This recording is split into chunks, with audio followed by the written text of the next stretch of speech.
Hi, my name is Gordon, and this is 9 White Deer Brewery.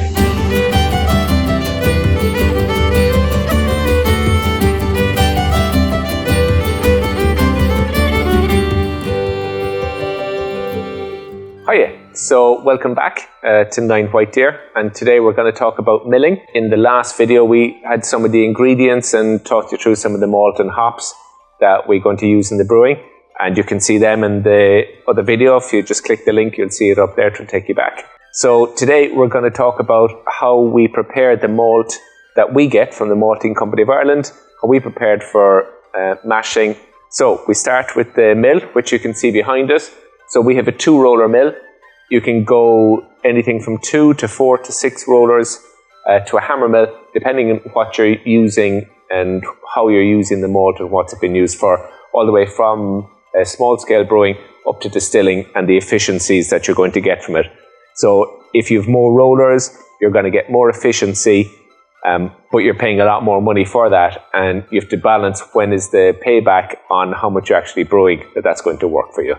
And it's 2 rollers run together at the same speed, and that means it doesn't tear the grain. So you can imagine if you had one going like this and the other going slower, that's kind of rubbing your tummy and tapping your head, isn't it? You can't do it. So it would end up tearing the grain because they're going at different speeds, and it would just shear the grain. Whereas you want them both going at the same speed, and then it's just crushing the grain, and we can control the amount that crushes by separating how far apart those rollers are. And we just want to crush it. We don't want to make flour. We're not making bread here. We're making much nicer things, beer.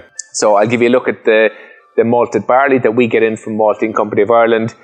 Really fresh, crispy and biscuity, crunchy, and all the qualities you're looking for. So we don't import our base malts of barley at all. We grow a lot of barley in Ireland. We're well able to do it. We don't see the need to go anywhere else for it.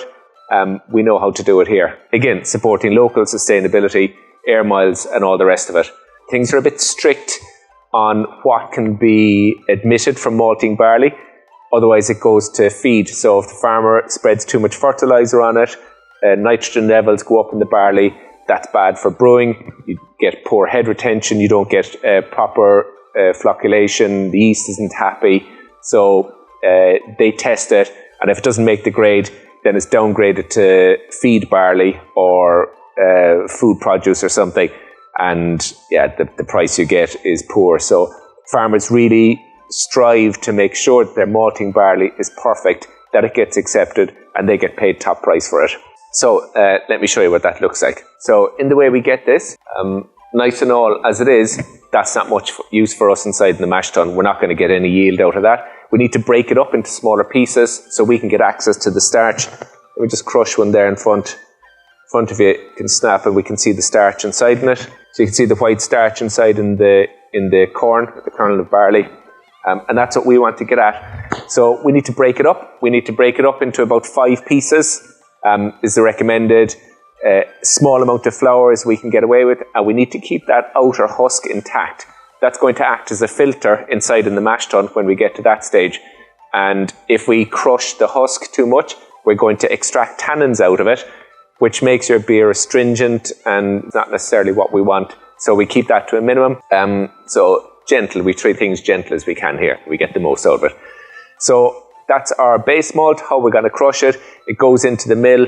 Underneath the mill is an auger, and that takes it off into the mash tun, where we'll see it coming out in the next video.